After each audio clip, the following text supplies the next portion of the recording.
भारत और इंडिया में से क्या सही है।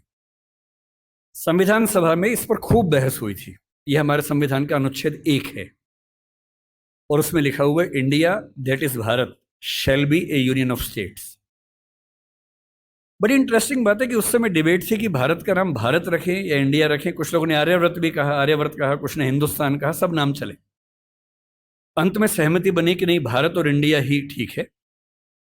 नेहरू जी ने खुल के तो नहीं, पर नेहरू जी के पर्सपेक्टिव से जो बात वहां पर ज्यादा आई वो ये थी कि हमारे संविधान के बनने की प्रक्रिया में जो बहुत सारे एक्ट थे जो अंग्रेजों ने बनाए थे, जैसे इंडिया इंडिपेंडेंस एक्ट 1947 का है, 1935 का एक्ट था, उन सब में इंडिया का इस्तेमाल था।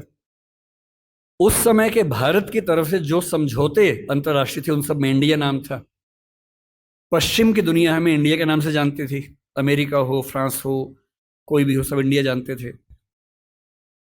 नेहरू जी का मिजाज जो था वो ये भी था कि हमें ग्लोबल पर्सपेक्टिव में चीजों को देखना है, पूरी दुनिया से संवाद करना है, क्योंकि उनकी रुचि अंतर्राष्ट्रीय मुद्दों में ज्यादा थी, बहुत ज्यादा थी।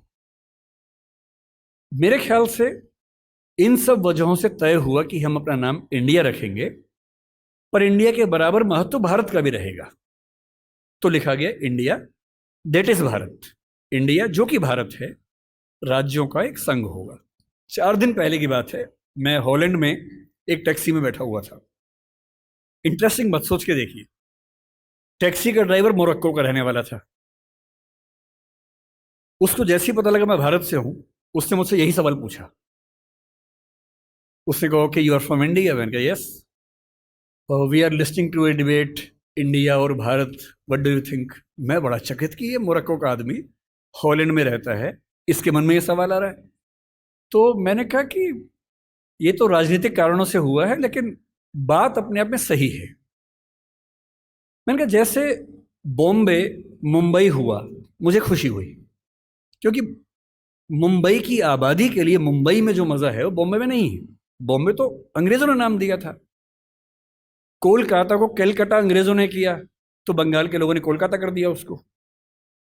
दिल्ली को दिल्ली के लोगों ने दिल्ली कर दिया, दिल्ली ही बना के रखा हुआ है, DILLI, ये होना चाहिए। काहे के दिल्ली भाई, हम क्यों दिल्ली बोलेंगे दिल्ली को? ये सारे तर्क अगर सही हैं, अगर बर्मा का नाम म्यांमार होना सही है क्योंकि उनकी जनता की आवाज तो म्यांमार में है, बर्मा में नहीं है। श्रीलंका और सीलोन की डिबेट में वो अपने आप को सीलोन ना मानना चाहे, श्रीलंका मानना चाहें, क्योंकि उनकी भाषा श्रीलंका बोलती है। तो मेरे मन में सवाल बड़ा साफ आता है कि भारत इंडिया क्यों होना चाहिए। मैं फिर स्पष्ट कर दूं, मैं सरकार के पक्ष में नहीं बोल रहा हूं, मुझे उनसे रत्ती भर मतलब नहीं, मैं एक विचार की बात कर रहा हूं। और मैं जब संविधान पढ़ाया करता था, अनुच्छेद 1 पढ़ाते हुए मैं हमेशा बोलता था कि मुझे चुभन होती है ये पढ़ते हुए कि इंडिया दैट इज भारत। दोनों ही लिखने थे तो भारत दैट इज इंडिया कर देते। अगर दोनों ही लिखने थे, ठीक है, दोनों रखें, क्या दिक्कत है। इंटरेस्टिंग बात इसके बाद है, मोरक्को के उस ड्राइवर ने उसके बाद पता है क्या कहा, हिंदी में अगर बताऊं, बोले अच्छा अच्छा ये मामला है, अब समझ में आया। फिर बोले कि बड़ी इंटरेस्टिंग बात है, हमारा नाम मोरक्को पड़ गया फ्रेंच लोगों की वजह से। मोरक्को के लोग मोरक्को को मगरिब बोलते हैं। और जब मैं सऊदी अरबिया गया, सऊदी अरब के लोगों ने मुझसे पूछा कहां से आए हो, मैंने कहा मोरक्को। उन्होंने इस भाव से देखा कि मैं पागल हूं, बोले नहीं, मगरिब से आए हो। अगर मगरिब की आबादी खुद को मगरिब कह के खुश है, तो उसे फ्रेंच लोगों की वजह से मोरक्को क्यों कहा जाए?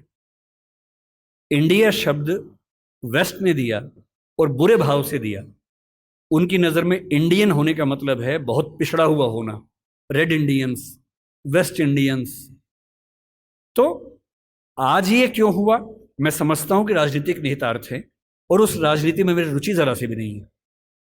लेकिन ये आज हो या कभी भी हो, मैं इस पक्ष में हूं कि देश का नाम देश की भाषा में होना चाहिए, और देश की भाषा भारत के पक्ष में है। आप इंडिया भी रख लीजिए, इंडिया दैट इज भारत के बदले भारत दैट इज इंडिया मेरी पहली पसंद होगी। मुझे इंडिया से दिक्कत नहीं है, पर भारत मेरी पहली मोहब्बत है।